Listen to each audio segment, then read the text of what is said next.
welcome to Envision. I'm Deanne Conrad, Community Relations Supervisor for the Sioux Falls School District. Dr. Brian Maher is joining us here today to talk to us a little bit about the teacher's salary. It's taken us a bit of time after the legislature made that bold move to infuse more dollars into education through a half-cent sales tax. A lot of questions following that. What does this mean? What's it going to look like? And we have some ideas now in terms of how it's going to look. Right. I think we're finally to the spot where we know what's going to happen next year.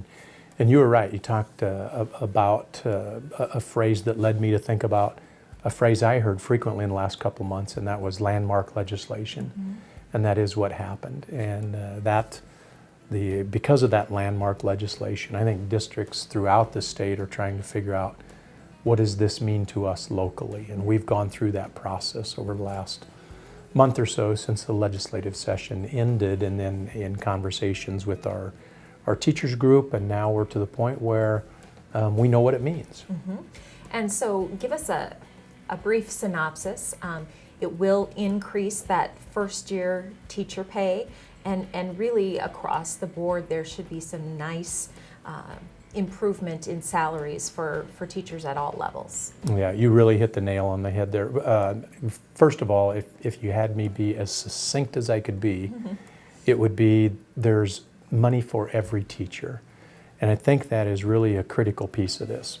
Because when I say every teacher, the legislation itself didn't deal with every teacher as we define teachers. Sure. Some examples would be counselors were left out of that definition. Librarians were left out of that definition, instructional coaches, et cetera, mm-hmm. were left out of that definition. So we were able to look at this with our teachers union throughout all of those folks that we consider teachers. So we didn't have to distinguish one group from another because mm-hmm. we just didn't think that would be healthy. So that's good. Number two, we tried to really incorporate every teacher regardless of where they were in the career cycle.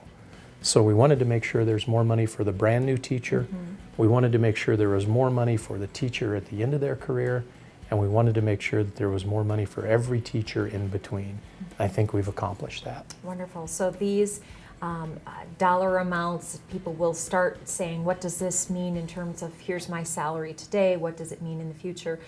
The contracts for school employees will go out sometime in June, I think, is typically when that happens, and then we start to know more succinctly what each person's going to make. Well, I don't know when the contracts go out.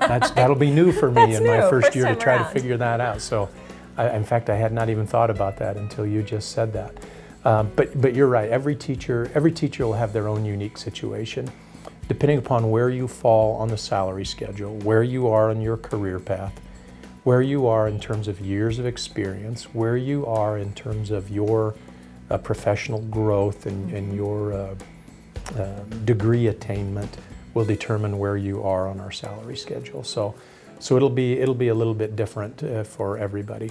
Now, I suppose there could be some who make as little as, $3,000 or $4,000 increase mm-hmm. from this year to mm-hmm. next year, and there will be others who will make as much as $10,000, $11,000, $12,000, possibly more, although I couldn't say that for certain right now. So there's a substantial amount of money to be made for our teachers from this year to next year.